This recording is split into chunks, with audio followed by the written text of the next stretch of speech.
So one of the things, these are like 30,000 foot level, some things that I just bring into a rehearsal, is that I would say number one, and you don't have to be a worship leader, you could be a musician and you can adopt this one.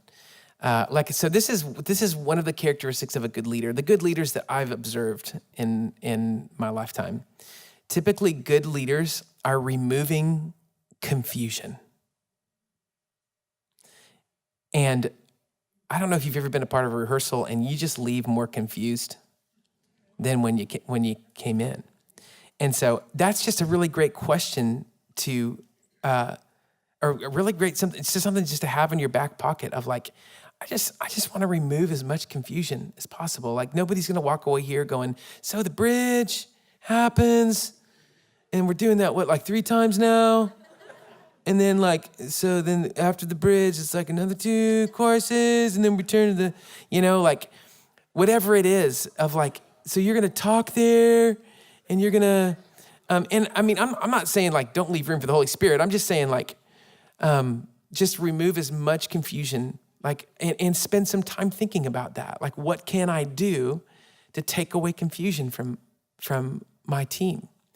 That's just something you can have in your back pocket. Number 2, this is something I've learned from really great leaders at our church, is formalize your rehearsal. So that word is a huge word. I wish I could put words around how huge that word is in my life of like formalizing things. Like make your rehearsal a really big deal. Instead of like, oh man, you're rushing out of the house. I got to go to rehearsal. God, I wish I did, I'm going to deal with attitudes of just making it a really big deal. I've had a kind of a wake-up call to like what that could do if I formalize my tuck-in time with my girls. Like I sometimes now I'll prepare for tuck-in time. I mean, I'm talking about, it might be 5 minutes, but I'm going to prepare for that moment. That's an eternal moment. Your rehearsal could be an eternal moment. I mean, somebody life could be forever changed by that time right there. And it makes you think about it, like making it sort of a formal thing, not like legalistic. You got to, be a rigid person, but just in your heart, make it a big deal. Ways to think about that is like creating an atmosphere of excellence and unity. Maybe that's bringing coffee.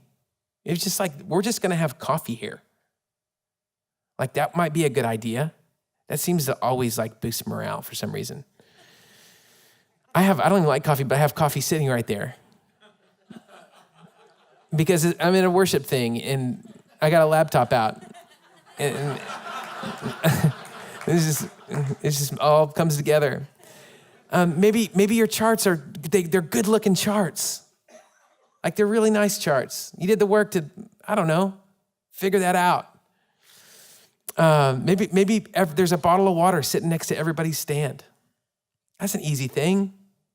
That's just a couple minutes before, That's not a hard thing. And so, I mean, just thinking about, man, this is a big deal. Knowing that your labor in the Lord is not in vain. Like that time is not spent in vain. That's not even time preparing for what's going to be on Sunday. It is, but that's eternal time. That's time. This is the day the Lord has made, and I will be glad and rejoice in it. Time that you have to either as a musician or as a worship leader to pour into these people, to serve these people. So that's a big deal.